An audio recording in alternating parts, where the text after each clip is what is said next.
ছেলে মেয়ে এক বয়সের এবং ছেলের পড়াশোনা শেষ করে চাকরি পেতে অনেকটা সময়ই লাগবে। মেয়ে অনেকবার বাড়িতে বোঝানোর চেষ্টা করার পরও বিয়ের জন্য রাজি হয় না, বরং মেয়ের মা রাগ করে বলে নিজে নিজে বিয়ে করে নিতে। এমন পরিস্থিতিতে যদি মেয়েটা কাউকে না জানিয়ে বিয়ে করে তাহলে এটা জায়েজ হবে কি না? খুব কমন পড়ে গেছে নাকি? এত খুশি হওয়ার কারণ কি? বেশি কমন হয়ে গেছে? আচ্ছা, এই ধরনের প্রশ্ন প্রায় আসে। 10টা আসলে একটার উত্তর দেওয়ার চেষ্টা করি, তারপরে এটা গুরুত্বপূর্ণ বলতে হবে। খুব অল্প করে বলি। দেখুন, আল্লাহ সুবহানাহু ওয়া তাআলা বিবাহের দায়িত্ব দিয়েছেন অভিভাবকদের উপরে। আল্লাহ কোরআনে বলেছেন, ওয়ানকিহুল আয়ামা মিনকুম ওয়াস-সালিহিনা মিন ইবাদিকুম ওয়া ইমাইকুম। অভিভাবকদেরকে আল্লাহ অর্ডার করেছেন তোমরা তোমাদের অধীনস্থদেরকে বিবাহ দাও। নবী সাল্লাল্লাহু আলাইহি সাল্লাম বলেছেন, তোমাদের সন্তানরা যখন বিয়ের উপযুক্ত হবে, প্রাপ্তবয়স্ক হবে, তখন তাদেরকে বিয়ে দিতে দেরি করবে না। যদি করো, তারা যদি হারামের পথে পা বাড়ায় এবং সমাজে বিশৃঙ্খলা তৈরি হয়, অসুবিধা তৈরি হয়। সেদিন কোনো একটা ইউনিভার্সিটিতে এটা নিয়ে আলোচনা করার পর ভিসি মহোদয় আমাকে আলোচনার পর বললেন যে আপনাকে স্পেশাল থ্যাঙ্কস এই প্রশ্ন উত্তর দেওয়ার জন্য, কারণ প্রতিদিন এটার বিচার করা লাগে। তো আমি বলতে চাই যে নবী সাল্লাল্লাহু আলাইহি ওয়াসাল্লাম বলেছেন, যদি সন্তানরা বিয়ের উপযুক্ত হয়, অভিভাবকদের কর্তব্য তাদেরকে বিয়ে দেওয়া। যদি না দেয় এবং সন্তানরা যদি বিপদগামিতার পথে পা বাড়ায়, সমাজে বিশৃঙ্খলা সৃষ্টি হয়, তাহলে সেক্ষেত্রে কি হবে? তাহলে সেক্ষেত্রে যে ফিতনা, ফাসাদ, অনাচার হবে, এগুলোর দায় অভিভাবকের উপরে বর্তাবে। হারাম রিলেশন যারা করছেন, এখানে প্রশ্নের মূল প্রশ্নে যাওয়ার আগে একটা কথা বলা দরকার ছিল, সরি আমি ওখানে একটু ব্যাক করছি। সেটা হলো, বিবাহের আগে ছেলে মেয়েদের মধ্যে পরস্পরকে তথাকথিত ভালোবাসা নিবেদন করার নামে, প্রেম নিবেদনের নামে বছরকে বছর যে হারাম রিলেশন থাকে, এটা ইসলাম কেন হারাম করেছে? দেখুন, ডক্টর খন্দকার আব্দুল্লাহ জাহিমুল্লাহর চমৎকার একটা অ্যানালাইসিস আছে এই ব্যাপারে। স্যার বলেন যে দেখেন, একটা সাইক্লোনে, একটা ঘূর্ণিঝড়ে একটা দেশের বেশিরভাগ মানুষ মারা যেতে পারে, ওইটা আবার রিকভার করা সম্ভব। কিন্তু কোনো জাতির মধ্যে যদি একবার এই টেন্ডেন্সি আছে যে আমরা সন্তান গ্রহণ করব না, বৈবাহিক জীবন যাপন করব না, সাংসারিক জীবন যাপন করব না, এই প্রবণতা যদি কোনো জাতির মধ্যে একবার আসে, তখন মানব সভ্যতার অস্তিত্বই হুমকির মধ্যে পড়বে। কিভাবে? আজকের উন্নত পৃথিবীর যে কোনো দেশ আপনি তাকান, পশ্চিমের যে কোনো দেশের দিকে তাকান, এমনকি পূবেও তাকান, কয়েকদিন আগে দেখবেন কানাডা আমাদের দেশ থেকে গণহারে ভিসা দিয়ে লোক নিছে। আমি তো অবাক হয়ে গেছি শুনে যে ব্যাপার কি, এত বেশি লোক নিচ্ছে কেন? পরে শুনলাম যে তাদের দেশের লোকের টান পড়ছে, আমার দেশ থেকে লোক নিয়ে যাচ্ছে। আপনারা স্টুডেন্ট ভিসায় যখনই দাঁড়ান কোনো এম্বাসিতে, একটু মোটামুটি যোগ্য ছাত্র হলে আর দেরি করে না, সাথে সাথে তারা নিয়ে যাচ্ছে। ব্যাপার কি? আমি ভিজিট ভিসার জন্য গেলে আমাকে তো ভিসা এরকম দেয় না, আপনাকে তো বেশি দিচ্ছে কেন? তাদের দেশে আসলে পর্যাপ্ত লোক নেই। এখন প্রত্যেকটা উন্নত দেশে, আপনারা সবাই জানেন আমার চাইতে বেশি, প্রত্যেকটা উন্নত দেশে সন্তান হলে সরকার তার জন্য বাবা মাকে ভাতা দেয়, 2টা হলে আরো বেশি দেয়, 3টা হলে আরো বেশি দেয়। মানে সন্তান যেন হোক, সন্তান সরকার চায়। কিন্তু বাস্তবতা হলো তাদের দেশে এমনভাবে জেনারেশন গ্যাপ তৈরি হচ্ছে যে দেশ চালাবার মতো পর্যাপ্ত মানুষের নেই। ওই যে বিবাহকে তারা ডিনাই করেছে, বিবাহ বহির্ভূত সম্পর্ককে অ্যাপ্রিসিয়েট করেছে, তার পরিণতি তারা ভোগ করছে, আরও হয়তো চরম পরিণতি অপেক্ষা করছে। তো এই জন্য বিবাহ বহির্ভূত সম্পর্ক হালাল নয়, এখান থেকে বেরিয়ে আসতে হবে। অভিভাবকরা যদি বিবাহ না দেন, তারা গুনাহগার হবেন। এখন আপনার অভিভাবকদেরকে আপনি বোঝাতে পারছেন না, কি করবেন? আমি বলবো, যদি পারেন অভিভাবকদেরকে আমার অফিসে নিয়ে আসবেন। যদি আপনি আনতে পারেন, আমি ইনশাআল্লাহ চাচা চাচিকে বোঝানোর চেষ্টা করব ইনশাআল্লাহ। আমি পল্টনের একটা হোটেলে গিয়েছি একটা প্রোগ্রামে, তো এক যুবক তার বাবাকে হাত ধরে নিয়ে আসছে আমার কাছে, এসে বলছে, হুজুর আমার বাপ অনেক বলছে বিয়ে দেয় না, তো বলেন। আমি তো লজ্জায় পড়ে গেলাম যে কত বেহায়া ছেলে, এভাবে মুখের উপরে বলে নাকি মানুষ? তো বাবা মাদেরকে যদি আপনারা বুঝাইতে না পারেন, তো সেক্ষেত্রে অনেক বুদ্ধি আছে।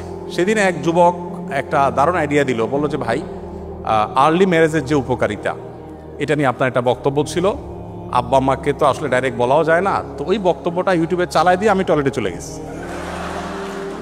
তাতে পারপাস সার্ভ অনেকটাই হয়ে গেছে, বাবা মা অনেক কনভিন্স হয়ে গেছে যে হ্যাঁ ঠিক। তো যাই হোক, আমাদের বাবা মাদেরকে আমি অনেক সময় বলি, এখানে তো আর মুরব্বীরা নাই, ওনাদেরকে থাকলে আমি বলতাম, এবং অনেক সময় আমি বলি, আমাদের মুরব্বীরা, বাবা মারা, ওনারা যে বয়সে বিয়ে করেছেন, এখনকার সন্তানদের সামনে সোশ্যাল মিডিয়া যে ফিতনার সয়লাভ চলছে, তাদের তার চাইতে বেশি আর্লি বিয়ে করার প্রয়োজন হয়। আমি অনেক জায়গায় বলেছি যে আমি কিন্তু এই বয়সে নানা হয়ে গেছি, কেউ বিশ্বাস করে না। আমি এখন এই বয়সে নানা হয়ে গেছি, ইনশাল্লাহ দাদা হতে যাচ্ছে, আল্লাহ চাহেন তো। তো আর্লি ম্যারেজের যে কত উপকারিতা আছে সেটা অনেক লম্বা টপিকের বিষয়। শুধু এটুকু বলবো যে বাবা মাকে কনভিন্স করে বিয়ে করবেন, এটা তাদের কনভিন্স করে করাটা আপনার দায়িত্ব। হানাফি মাযহাব অনুযায়ী প্রাপ্তবয়স্ক মেয়ে নিজে নিজে সিদ্ধান্ত নিয়ে বিয়ে করলে বিয়েটা বাই ল কোরআন হাদিসের আলোকে শুদ্ধ হয়ে যাবে, যদিও অন্যান্য ইমামদের মতে অভিভাবকের সম্মতি ছাড়া মেয়ের বিয়ে বিশুদ্ধ হবে না। তো এই জায়গাটাতে আমি বলবো বোনদেরকে, ভাইদেরকে, যে বাবা মাকে কনভিন্স করার চেষ্টা করুন, নানাভাবে কনভিন্স করার চেষ্টা করুন। এটা সিরিয়াস ইস্যু এবং তাদেরকে জানিয়ে বিয়ে করা ভালো। অনেকে বলে হুজুর পালিয়ে বিয়ে করা যাবে কিনা, আমি বিয়ে তো চুরি না, পালাতে হবে কেন? কনভিন্স করে অভিভাবকদেরকে বুঝিয়ে তারপরে করেন। এই চ্যালেঞ্জগুলো ওভারকাম করতে হবে। আপনি যুবক মানুষ, বিশ্বজয় করবেন কিভাবে? শুধু বিয়ে যদি করতে না পারেন বাপ মাকে বুঝিয়ে।